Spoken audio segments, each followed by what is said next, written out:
In Oklahoma, Agent 355 is building a bomb for a guy who will sell it to a group of domestic terrorists. He makes her wait in the other room because those men wouldn't like having a black woman building their weapons. 355 sneaks out the back window and uses her phone to set off the bomb, killing everyone inside. Afterward, she runs down the road and notices many dead deer with blood coming out of their eyes and ears. At that moment, she's picked up by a fellow agent, who has a new job for her related to the President of the US. Meanwhile, the President's daughter Kimberly is promoting her book about cancel culture. While she's getting her family ready for the event, her sons find a dead mouse with blood coming out of all its orifices. That night, magician Yorick asks his girlfriend Beth to marry him. However, Beth is planning to move to Australia to study in college, and since Yorick doesn't have a proper job, she thinks he'll just hold her back. While they argue, Yorick's monkey Ampersand keeps screeching in his crate. Beth can't see how they can have a marriage when Yorick continues to be irresponsible, so she leaves. In DC, the Congresswoman's assistant Christine and her boyfriend meet for a date. Their sweet moment is interrupted by a mouse running between their legs, followed by a police horse almost knocking them over. The horse runs straight into traffic, causing many cars to get off the road. Suddenly, a horde of rats appears in the street, so the couple rushes to get on top of the car. The rats pass by but leave many dead bodies behind. In an ambulance, Yorick's sister Hero chats with her coworker Mike, who claims that he's told his wife about their affair. He promises they can now have a future together, and they end up getting naughty in the back of the ambulance. When Mike goes outside to pee, he sees a dog vomiting blood. He returns to the ambulance and finds Hero with his phone. She's angry because he's still getting happy texts from his wife, which means he lied about telling her everything. An argument ensues and Hero throws random objects at him, so a furious Mike starts slamming her against the wall. A desperate Hero hits him back with an oxygen tank and accidentally slashes his throat, killing him. The next morning, a police officer notices a dead dog in the ambulance that has been reported as missing. He bangs on the back door until he collapses. A confused Hero checks on him only to find him dead on the ground. At home, the President's assistant Nora prepares food for her children, but only Mackenzie comes down for breakfast. She says her brothers didn't wake up. Nora rushes to awaken the rest of the family but is horrified to discover that her husband and sons are dead. In Washington, D.C., 355 arrives with a new identity and takes a post in a briefing room pretending to be a Secret Service agent. The President mentions that they got a distress call from Israel before his nose starts bleeding. Suddenly he collapses, and soon all the men around him do the same. Panic takes over society as every man in the world instantly falls dead, no matter their age or race. Male animals are also dying. Accidents become common as cars and planes with male pilots crash all over the place. Desperate women try to do CPR and stop the bleeding to no avail. Female politicians are given masks for evacuation, but before leaving, 355 sneaks into the bathroom to activate a tracking device in her pocket. The only living man is Yorick, who is woken up by Ampersand throwing food at him. He notices that Beth hasn't come back and there's no signal on his phone. When he looks out the window, he finally sees the chaos in the city. 8 days later, 355 enters a post office and opens a secret door. In the hidden room, she moves some bodies and connects her device. She tries using the radio, but there's no answer. Then she gets a box with personal items, including a necklace and an envelope that reads "Not yet." Inside is a piece of paper with an address. At the White House, furious protesters are gathering around the fence and getting more violent by the second because there's no power or water. 355 approaches Congresswoman Jennifer, who has become the new president. She explains that she's a member of a covert task force and was sent because there was a threat against the president, but she doesn't know what it was. Everyone starts to freak out when the White House gets overtaken by the riots, but Jennifer gives a speech to calm them down. 3 weeks after the incident, Yorick goes out wearing a mask. He's painting a message on the walls telling Beth that he's alive and only signing it Y. Suddenly a helicopter that has been stuck on a rooftop starts falling right above Ampersand. Yorick runs to grab his pet and jumps away just in time to avoid the crash. On day 63, politicians talk about evacuating New York City. 355 tells Jennifer that it's possible her daughter Hero got out before things got really bad, so Jennifer orders her to find her. Meanwhile, Hero is staying at a refugee center and is surprised to discover that Mike's wife and daughter are staying there too. She returns to the ambulance and checks Mike's pockets. She finds a pacifier, which she leaves on Mike's body before taking his ID. Back at the refugee center, Hero gives the ID to Mike's wife. The lady realizes Hero is the woman that Mike had an affair with and says that at least he didn't die alone. In the evening, Hero goes looking for some old friends but only finds Sam. He's a transgender man and has spent the last few weeks explaining this to people who keep harassing him for being alive. Sam is running out of testosterone and asks Hero to contact her mother as a favor, even if they haven't talked in years. In town, Yorick continues to go from house to house leaving messages for Beth. Eventually he goes to Hero's apartment but doesn't find his sister. Suddenly he hears an intruder breaking in, so he tries to attack her with a guitar. However, the intruder is 355, who easily knocks him down. Moments later, the chopper drops Yorick at the White House and he gets to reunite with his mother Jennifer. 355 orders the helicopter pilots not to tell anyone about Yorick and keeps them locked in an office until she gets new orders. In the middle of the night, Yorick notices that Ampersand has escaped his crate and goes looking for him. The former president's wife Marla sees someone roaming in the corridors and goes to investigate, getting quite a shock when she sees a man. Yorick rushes to hide while 355 and Jennifer talk to Marla, convincing her that she was just dreaming. The next day when Christine comes to check on her boss, she accidentally finds Yorick and Ampersand in the room. She promises to keep the secret, but 355 thinks too many people know and Yorick should be moved somewhere safer. They start arguing about which doctor they should trust to examine Yorick to hopefully find a cure for frozen male embryos. 355 thinks the best geneticist is Allison Mann, but the others are against the idea because she has a bad history with the government. In Israel, doctors are taking care of the survivors from one of the many accidents caused by the tragedy. Regina finally wakes up from her coma and when she hears the news, she explains that she was next in line for the presidency.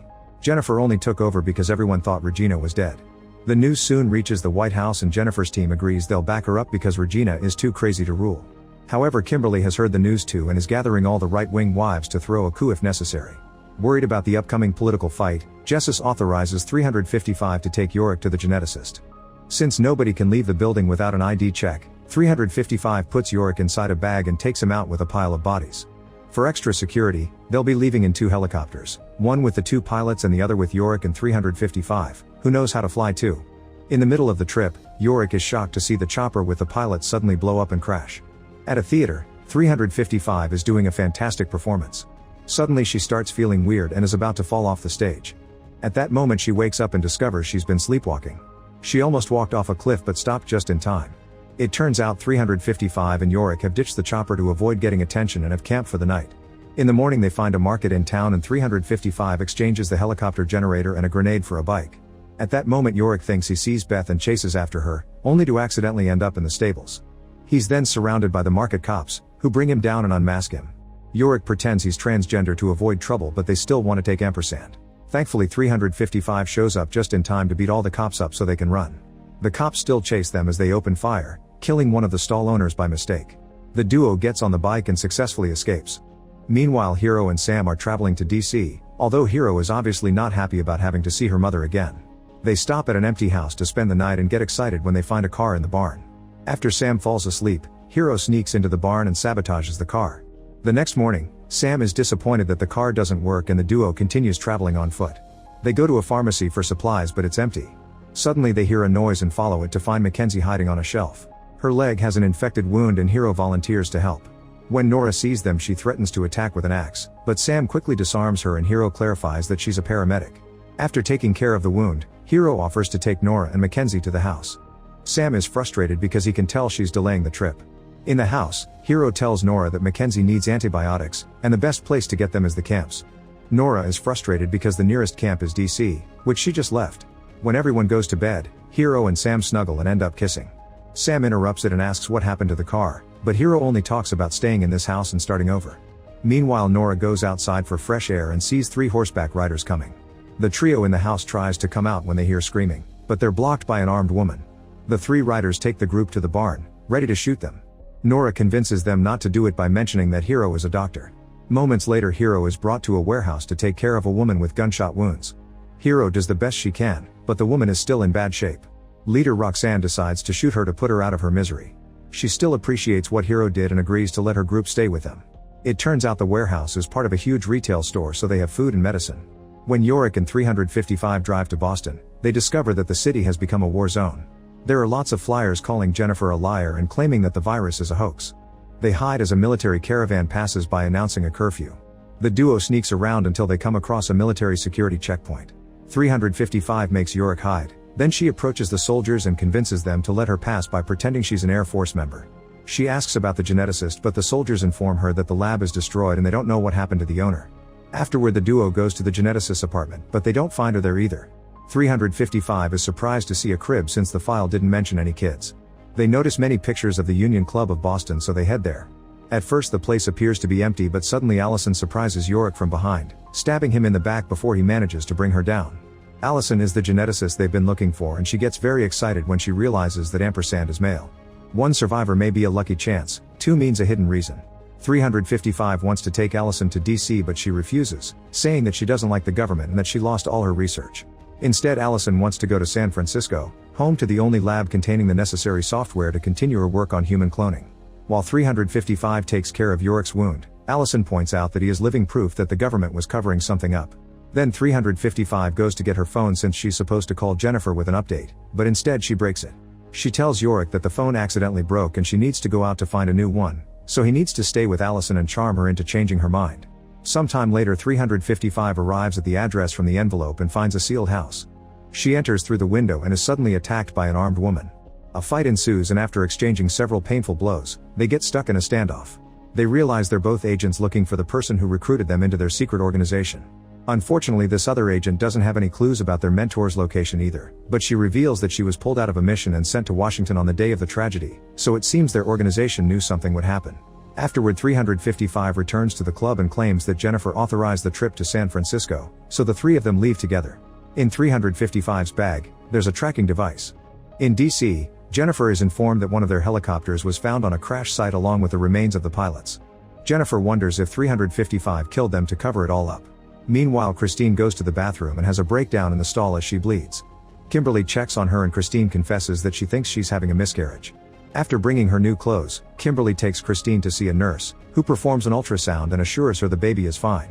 Eventually Regina arrives in a wheelchair and everyone receives her with applause, but it's clear that most of the staff isn't happy to see her. Kimberly speaks to her in private and Regina reveals she doesn't need the chair at all. These two women didn't get along in the past, but now they agree to team up against Jennifer. Later Kimberly checks on Christine, who reminds her to keep her pregnancy a secret because she doesn't know if she's keeping the baby. Kimberly shocks her by saying she's willing to raise the child if Christine doesn't want it. At the Boston security checkpoint, a group of bikers arrives asking about 355 with a picture of her. Meanwhile, the trio is taking a break and they decide to join a ritual that the locals do every Sunday as a tribute to all the people who died. Soon the bikers also join the ritual and 355 gets suspicious, so she tells her friends it's time to leave. On her way out, she pickpockets one of the bikers and finds the picture of herself. The trio decides to hide in a church and when 355 gives them very vague explanations, Yorick realizes she never talked to his mom. 355 wants to concentrate on their enemies and proposes to booby-trap the building. In the middle of the night, Yorick can't sleep and tries to talk to 355, only to realize that she's sleepwalking. He stops her from falling over the ledge just in time. In the morning Allison finds the picture and shows it to Yorick, saying that the bikers must be after 355. She wants to escape with Yorick and leave 355, but Yorick refuses. Then he tries to talk to 355 about her sleepwalking, but she just tells him off and reminds him to hide. Tired of 355's attitude, Yorick tells Allison that he does want to escape with her. Meanwhile, Roxanne is leading a support group. She tries to make Mackenzie talk about the creepy comments men used to make about her, but Nora gets angry and stops them. At that moment the alarm rings announcing intruders. All the women grab weapons and run to their positions while Roxanne goes outside to meet the visitors. A small family that includes a child asks for help but Roxanne kicks them out. In the communal bath, the girls tell Hero that she mustn't feel shame and share how Roxanne saved their lives. Hero knows she's supposed to leave with Sam but she's getting intrigued by the life here. In the evening, the women hold a special ritual during which a girl is covered with dirt so she can leave her old life behind and be reborn. The girl is then baptized in a tub and she chooses Athena as her new name. Sam thinks it's all nonsense and leaves the room but Hero is very curious.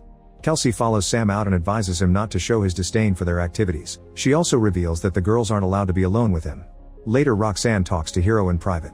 Hero admits she killed Mike, so Roxanne assures her that if she stays, she'll be allowed to start over and forget about all her old sins. Meanwhile Nora wakes up when she hears a noise. It turns out Athena and some other girls are beating Kelsey up for speaking to Sam alone. In DC, a general informs Jennifer and Regina that her people have found 355, who is under suspicion of treason. The general turns on the radio so they can hear the mission live. In the church, 355 discovers that Yorick and Allison are gone. The bikers see the duo escaping through the forest and go after them, thinking one of them is 355. However, the actual 355 is sneaking around and quietly knocks out two of the bikers. The third one puts up a fight and opens fire, so Allison has to help 355 bring her down. The last soldier finds Yorick and chases after him until 355 knocks her out too. She also breaks the radio so DC loses contact with them. Yorick lies to his friends, claiming that the soldier didn't see his face to stop 355 from killing her. In the morning 355 steals fuel and an RV so the group can keep moving. In the middle of the road, 355 falls asleep at the wheel and the vehicle crashes into a tree. When Allison wakes up later, she finds Yorick unconscious and 355 missing. Suddenly they're surrounded by armed women who kidnap them. When the soldiers are taken back to the Pentagon, the woman who saw Yorick and the monkey mentions this to the politicians.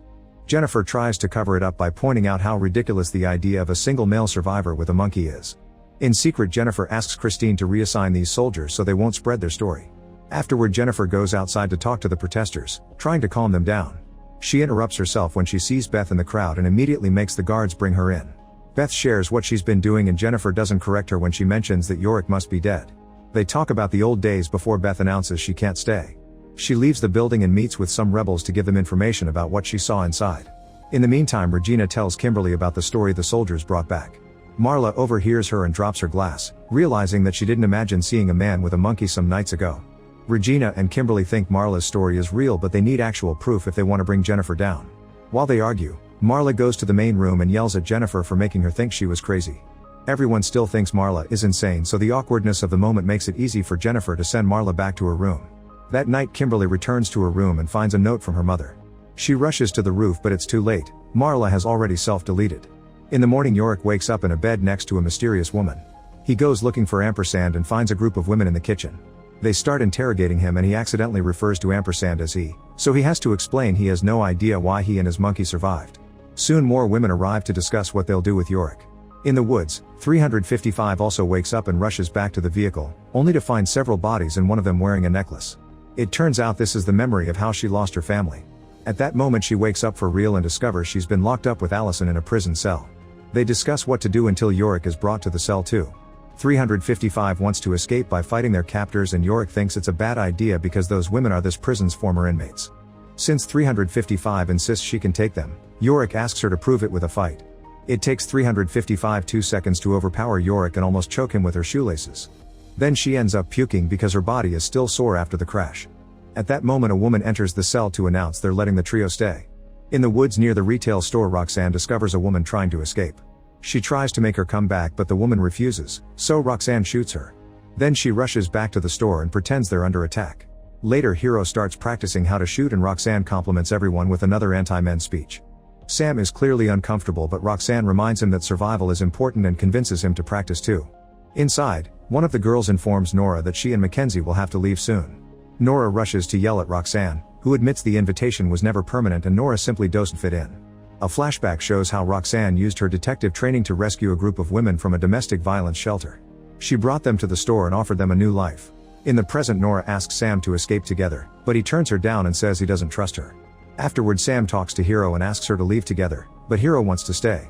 An argument ensues and gets loud enough for the others to hear. Roxanne interrupts them and tells Sam to apologize to Hero. However, he refuses and leaves in a huff. In the middle of the night, Sam steals some supplies. Roxanne catches him, so he confesses that he's just taken enough to sustain himself for a couple of days. Roxanne lets him abandon the place. Another flashback shows Roxanne getting rid of all the bodies in the store. When she sees a horse, she follows her until she finds the group in the shelter. In the present, Hero is crying over Sam's departure. Roxanne tells her that men are useless and brings her outside where the girls are having a bonfire. Everyone burns something that belonged to the men in their lives and Hero throws a piece of Sam's clothing. Watching all this from afar, Nora tells Mackenzie that it's time to return to DC. However, Mackenzie doesn't want to leave and joins her new friend's party. After the party ends, everyone is sleeping heavily because of all the drinking. Only Nora is awake and she finds a gas can, which she empties on a line to guide the bonfire to the building. Soon the whole store is on fire and everyone has to run outside to avoid getting hurt. In another flashback, Roxanne tries to push a police car into the river to no avail.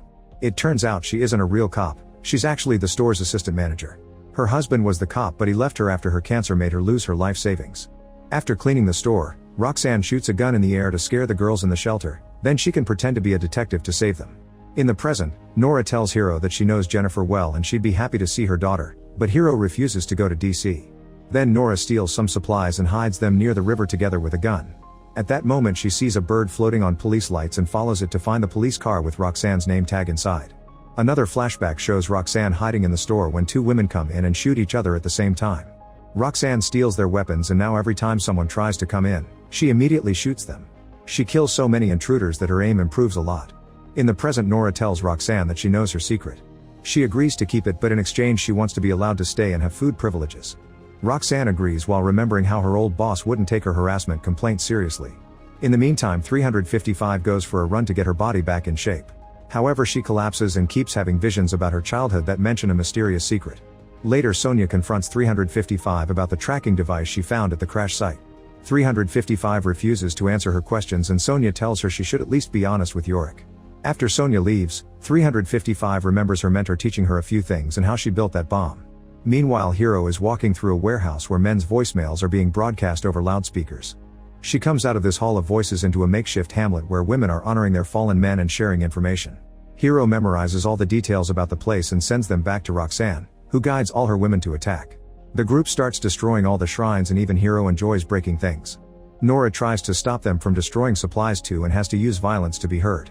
After the raid is over, Nora yells at Roxanne for letting the girls destroy valuable resources, but Roxanne doesn't care and leaves to spend time with Mackenzie. Hiro is hanging out with the other girls, who congratulate her for killing her boyfriend. This makes Hiro realize that Roxanne didn't keep her secret. Afterward, Roxanne announces they'll hunt down every man that may have survived, which Nora thinks is a waste of time. One of the women from the shrine shows Nora a picture of a guy and shares the rumors about the man in Boston. She also mentions places with electricity. Interested in the buildings with power, Nora pretends to change her mind and tells Roxanne they should go after Yorick. At the Pentagon, Regina and the general are plotting to bring Jennifer down, but Kimberly is too depressed to care. She stares at a glass shard and has some dark thoughts. In the tunnels, Beth and the rebels set up a bomb. Meanwhile, Christine tells Jennifer about her pregnancy, but they're interrupted when Jennifer is called to the main room. Regina has a picture of Yorick and the soldier confirms it was him that she saw during the mission. Kimberly accuses Jennifer of driving her mother crazy and tries to bring her reputation down in front of the team. Jennifer has no choice but to come clean and explains she kept the information classified to protect their only chance of survival. Regina insists she needs to quit and the team agrees with her. At that moment, the bomb in the tunnels blows up, killing 2 guards in the process. When the general receives the news, she sends all the politicians to the bunker, but they'll have to cross a tunnel to reach it. As they do so, the power goes out and the rebels surround them with enough weapons to force the general and her soldiers to surrender. Everyone is tied up and Jennifer realizes one of the masked rebels is Beth. The captured soldiers are taken away while the politicians are brought back to the main room. Soon the military contacts the rebels through the radio and asks to speak to Regina, whom they consider the president. Kimberly takes over the radio and tells the soldiers where they are, so the rebel leader slaps her for it. Jennifer tries to negotiate with the rebels but Regina interrupts her, saying that Jennifer can't get them anything and she's the real president. The women start arguing and the rebel leader has to shoot her gun in the air to shut them up.